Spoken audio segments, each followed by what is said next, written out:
ተመልሰናል ክቡራን ተመልካቾቻችን እዚህ ሀገራዊ ምክክሩ ከሚካሄድበት አዲስ ኢንተርናሽናል ኮንቬንሽን ማዕከል ምክክሩን የተመለከቱ መረጃዎችን ወደ እናንተ ነው የምናደርሰው። በቅድሚያ ግን የሀገራዊ ምክክር ኮሚሽነር ዋና ኮሚሽነር ፕሮፌሰር መስፍን አርአያ አጠገቤ ይገኛሉ።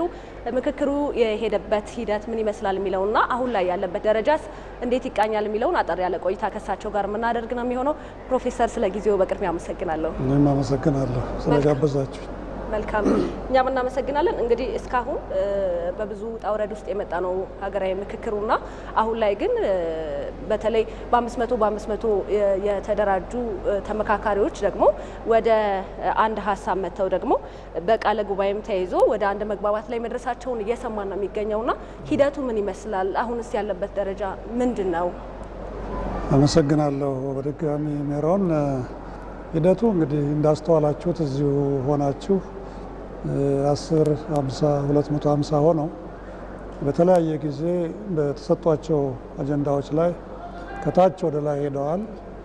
አሁን የ250ዎቹን የሁለት ቡድኖች 30 አጠናቃሪዎች 15 ከዚያ 15 ከዚያ አድርገው በሚገባ የተነጋገሩባቸውን ነጥቦች በሙሉ ካጠናቀሩ በኋላ እነኚህ 30ዎቹ የሚገባ ተወያይተው ለ500ዎቹ ማቅረብ ነበረባቸው። እነኚህ 500ዎች ደግሞ በተራቸው እነኚህ ሀሳቦች በሚገባ መካተት አለባቸው፣ እነኚህ መስተካከል አለባቸው በሚል ወደ መሀል የሚያመጧቸውን እንደገና እነሱ ሀሳብ ከሰጦችባቸው በኋላ እንደገና ወደ አጠናቃሪዎቹ ተመልሶ እንደገና አጠናቃሪዎቹ ደግሞ እነኛን ሀሳቦች ሙሉ በሙሉ በሚመስል መልኩ ይዘው ከመጡ በኋላ አሁንም እንደገና ለ500ዎቹ አቅርበው እነኛ 500ዎቹ ልክ ነው ወደ መሀል የሚያመጡን ሀሳቦች እነኚህ ናቸው፣ እነኚህን ምክረ ሀሳቦች እንቀበላለን የሚሉ ከሆነ ሁላቸውም እዛ ቃለ ጉባኤ ላይ ይፈራረማሉ። እንግዲህ እናንተ አሁን ይህን ሰሞን እያስተዋላችሁ ያላችሁት ይህንን ለምን እስካሁን ድረስ ከ4 በላይ ቡድኖች ወይም የቴማቲክ ኤሪያ ወይም የአጀንዳ ቡድኖች ሙሉ በሙሉ ሀሳቡን ተቀብለው ተፈራርመዋል። ያ ማለት ግን አሁንም 100% አለቀለት ማለት አለ። በማንኛውም ጊዜ የሚስተካከሉ ሀሳባቸውን በማንኛውም ጊዜ ማካተት ይችላሉ። ሌሎቹ ቀሪዎቹ ደግሞ ዛሬ ጠዋትም የሚፈራረሙ ነበሩ፣ ዛሬ ከሰዓት በኋላ የሚፈራረማሉ። ነገ እንግዲህ ተስፋ የምናደርገው አብዛኞቹ ከ8ቱ አብዛኞቹ ወይም ሁላቸው ነገ ተፈራርመው ይጨርሳሉ ብለን እናስባለን። እንግዲህ ሂደቱ እንደተባለው ቀላል አይደለም፣ አልጋ ባልጋም አይደለም። ምክንያቱም 4000 ተወካዮቻችን ናቸው ከመላው ኢትዮጵያ መጥተው የሚወያዩት። እንግዲህ አንዳንዶች የራሳቸውን ሀሳብ ወደፊት ማምጣት ይፈልጋሉ፣ አንዳንዶች የቡድኖችን ይፈልጋሉ፣ አንዳንዶች የፓርቲዎቻቸውን ይፈልጋሉ፣ የወከሉትን ህዝብም ይፈልጋሉ እና ብዙ ጥያቄዎች አሉ። ዋናው ዓላማ ግን በተደጋጋሚ እንደምንናገረው ይሄ ሀገራዊ ምክክር ጉባኤ ኢትዮጵያን ያማከለ ነው መሆን ያለበት። ኢትዮጵያን ሲያማክል ሁላችንን የሚያየናል።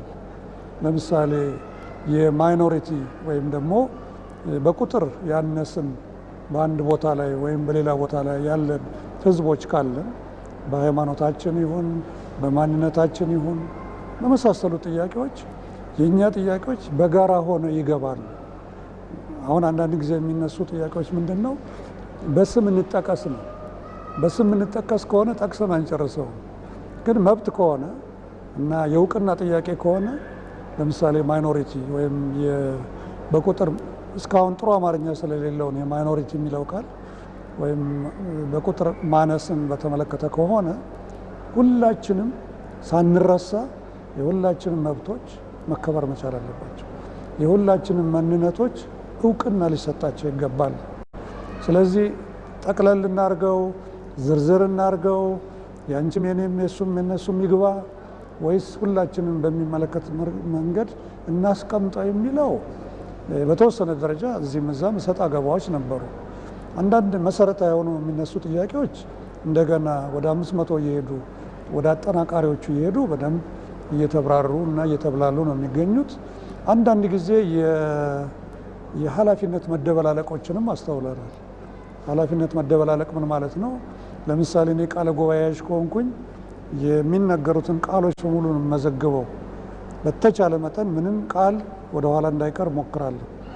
ለምሳሌ እኔ አዋይ ከሆንኩኝ ሁላቸውንም በኩል እያየው ለሁላቸውም እኩል ሆኜ ያለምንም መድሎ ሁላቸውንም በኩል ማወያየት ይጠበቅብኛል። ለምሳሌ እኔ አጠናቃሪ ከሆንኩ ከቃለ ጉባኤዎቹ የመጡት ከስብሰባ የመጡትን በሙሉ ይዤ ለ250 ወይም ለ500 በሚሆን መልኩ አጠናቅረዋለሁ እንጂ እኔ እዛ ላይ ራሴ በማጠናቀር ሂደቱ ላይ ተመካካሪ ሆኜ አልቀርብም። ወይም የኔ ሀሳብ እዚህ ውስጥ ይካተት ብዬ ልከራከርም አይገባም። ስለዚህ እንዲህ አይነቶች በሂደቱ ላይ ተስተዋሉ አሉ። ግን ብዙ መስተካከሎች አሉ። ሁልጊዜም እንደምንናገረው እኛ ለዳያሎግ ለምክክር አዲስ ነን። እንዲህ አይነት ስራ ሰርተን አናውቅም።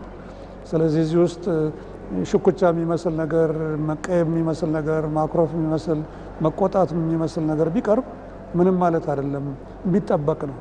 አንዳንድ ጊዜ ግን ከመጠን በላይ በመረን በሚለቅበት ጊዜ ግን መስተካከል እንዳለበት እናምናለን።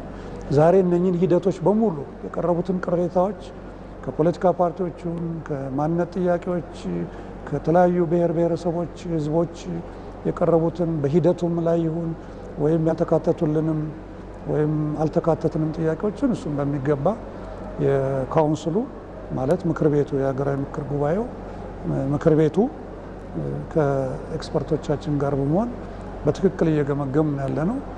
ስንገመግም ደግሞ በቀጣዮቹ ቀናት የሚሰሩ ስራዎች በትክክል ከአሁኑ ተምረን እንዴት አስተካክለናቸው እንሄዳለን የሚለውን በሚገባ እያየን ነው እና ጥሩ በቀናቱ የሚቀጥሉት ቀናት የተሻለ ስራ የበለጠ የሚያግባባን የበለጠ ሁላችንም ወደ መሀል መተን ለሀገራችን እንደ አንድ የሚያግባባን ስራ ሰርተን እንወጣለን ብዬ ተስፋ አደርጋለሁ።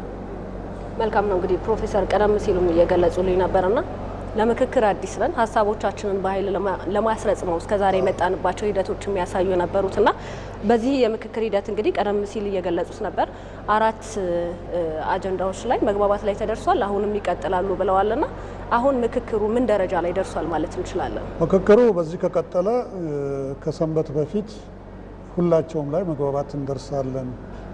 መግባባት ማለት የመግባቢያ ምክር ሀሳቦች ለማቅረብ እንችላለን ብዬ ተስፋ አደርጋለሁ። ይህም ይሆን ከሆነ በቀጣይነት ምንድን ነው የሁሉንም አጀንዳዎች የሚያዩ የውሳኔ ሀሳብ የሚያዘጋጁ ከእያንዳንዳችን 500ዎች የሚመረጡ 15 ሰዎች አሉ። እነኚህ 15 የሚመረጡ ሰዎች 120 ይሆናሉ። 120ዎቹ ደግሞ ቁጭ ብለው 8ቱንም አጀንዳዎች ሁላቸውም የተግባቡባቸውን በሚገባ ያያሉ። እያንዳንዳቸውን በዝርዝር ካዩ በኋላ በትክክልም መግባቢያ ላይ የተደረሰባቸውን ነጥቦች ካስተካከሉ በኋላ እንግዲህ በኋላ ላይ የሚሆነው ምንድን ነው ለ4,000 የሚቀርብ ይሆናል።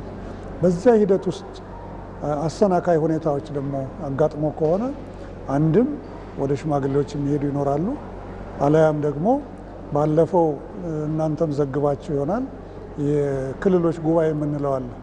ከክልሎች ከፌዴራል ተቋማት እና ከተለያዩ ተቋማት የተመረጡ እዛ ውስጥ ያሉበት አለ። ወደዛም ደግሞ እንደዚሁ በትክክል እንዲታይ ለቅርቃር የሚዳርጉ ለዴድሎክ የሚዳርጉ ምክንያቶች ካሉ እንዲያዋቸው ወደ እነሱም ደግሞ የሚላክ ይኖራል።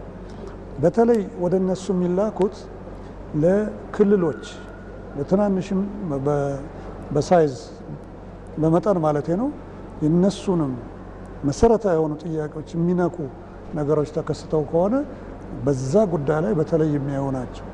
ስለዚህ ምን አሉን ሽማግሌዎች አሉ በአንድ በኩል አለመግባባቶች ሲፈጠሩ የሚያዩ አንድ፣ ሁለተኛ እነኚህ የክልል ጉባኤ የምንላቸው አሉ 330 ገደማ ናቸው እነሱ አሉ። ሶስተኛ የዚህን የ8ቱንም የውሳኔ ሀሳቦች በትክክል አይተው አስማምተውና አቀራርበው ለዋናው ለ4,000 ለአክላሜሽን ይባላል በፈረንጅኛው ለተቀባይነት ለቅቡልነት የሚያቀርቡ አሉ። ይሄ ብቻ ሳይሆን የዕለት ተዕለት ስራውን በተመለከተ ደግሞ እዚህ ከእናንተ ጎን የቅሬታ ሰሚ ቡድን አለ። ይሄ ቅሬታ ሰሚ ቡድኑ በ3 ኮሚሽነሮች የሚመራ ነው። 3 ኮሚሽነሮችና 3 ኤክስፐርቶች በመሃሉ አሉ። እነኚህ 6 ሰዎች የቀን ተቀን አንዳንድ ቅሬታዎች ካሉ በየጊዜው እነኛን የሚያዩ ነው። አሁን የተለመደው ነገር ምንድን ነው? እኔ አሁን በዚህ ስተላለፍ ሰዎች ይዙኝና እንዲህ አይነት ችግር አለ ካልፈታለን ይሉኛል። ችግሮቹ አንዳንዶቹ ከትንሽ ጀምሮ እስከ ትልቅ ናቸው። ነገር ግን በትክክል ይሄ ቅሬታውን ሂደት የሚከታተል ቡድን አለ እና እነኚህ ሁሉ እያዩት ነው እንግዲህ ወደ ላይ እያደግን የመጣ ነው። አካሄዱ እስካሁን እንደምለው ጥሩ ነው። ምንም የሚያስፈሩ ነገሮች አላጋጠሙ። የሀሳብ ግጭቶች መኖር ነበረባቸው፣ መኖርም አለባቸው። በትክክል መሳሳቦች ይታያሉ። ግን እነኛ መሳሳቦች በትክክል ስርዓታቸውን ይዘው እንዲሄዱ ነው አሁንም የምናሳስበው። ለምን እዚህ ማዕከል የምናደርገው ኢትዮጵያ ነው እንጂ እኔ የመጣሁበትን እኔ አገሬ እዚህ ነው፣ ቅርብ ነው፣ ቀበና ነው። ስለዚህ እኔ የቀበናን አጀንዳ ብቻ ይዤ የምመጣ ከሆነ እነ የካም እነ ጉለሌም ሌሎቹም ሊዘነጉብኝ ይችላሉ። ስለዚህ ጠቅለል አድርጌ ነው ማቅረብ የሚጠበቅብኝ። ይህንን ወደ ሀገር ስትመልሹ 12 ክልሎች፣ 2 ከተማ መስተዳድሮች፣ 76 የተመዘገቡ ከዛም በላይ ያሉ ብሔረሰቦች፣ ህዝቦች ብዙ ውስብስብ የሆንን ነገር ግን የምናምር ሞዛይክ የሆንን ማህበረሰብ ነን እኛ ኢትዮጵያ። ችግሮቻችንና ጥያቄዎቻችን ደግሞ ዛሬና ትናንት የተፈጠሩ አይደሉም።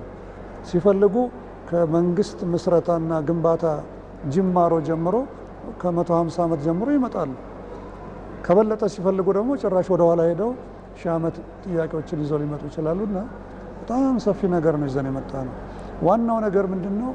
ኋላው ላይ መቆዘም ሳይሆን አሁኑኑ በትክክል እያየን የወደፊቱን የእናንተን ሜሮን ቀጣይ ትውልዶችን ህይወት እንዴት የተሻለች ኢትዮጵያን ከዚሁ ሰጥተን እንለፍ የሚለው ነው። በነገራችን ላይ ይሄ የምንወያይባቸው ሂደቶች፣ የምንመካከረባቸው ሂደቶች በሙሉ ይሰነዳሉ። እነኚህ በሙሉ ታሪኮች ናቸው እናንተንም ጨምሮ። ስለዚህ እነኚህ የሚሰነዱ ታሪክ ብቻ አይደሉም። ነገ ለፖሊሲ አውጪዎች፣ ህገ መንግስቱን ለሚመለከቱ፣ ፌዴራሊዝሙን እንደገና ለሚያዩ ወይም ለሚከልሱ ለሁሉም የመንግስታዊና መንግስታዊ ያልሆኑ ተቋማት ወደፊት ክፍት የሚሆንና የተሻለች ሀገር የተሻለች ኢትዮጵያ እንድንፈጥር ሁነቱን የምናመቻችበት ሂደት ነውና እንግዲህ ያለው ይሄንን ይመስላል።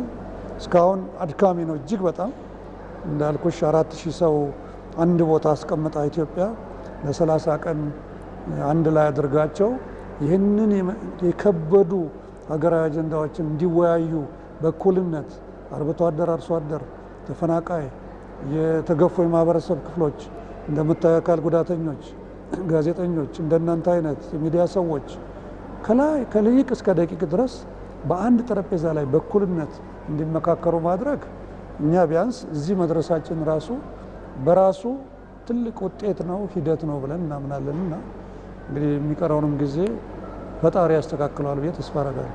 አሜን። በጣም እናመሰግናለን። የሀገራዊ ምክክር ኮሚሽን ዋና ኮሚሽነር ፕሮፌሰር መስፍን አርአያ የሀገራዊ ምክክሩን ወቅታዊ መረጃ አስመልክተው እዚህ የኢትዮጵያ ቴሌቪዥን ጊዜያዊ ስቱዲዮ ተገኝተው ለሰጡን ማብራሪያም ለጊዜዎትም እጅግ በጣም እናመሰግናለን። እኔም እናንተን በጣም አመሰግናለሁ። አጠቃላይ ሚዲያ ሰዎች፣ ኮሚኒቲውም ሆነ ማህበረሰቡም ሆነ ማህበራዊ ሜንስትሪሙም ስለምታደርጉት አገልግሎት የእናንተንም ተቋም ጭምር እጅግ በጣም አመሰግናለሁ። እግዚአብሔር ይስጥልኝ። እናመሰግናለን።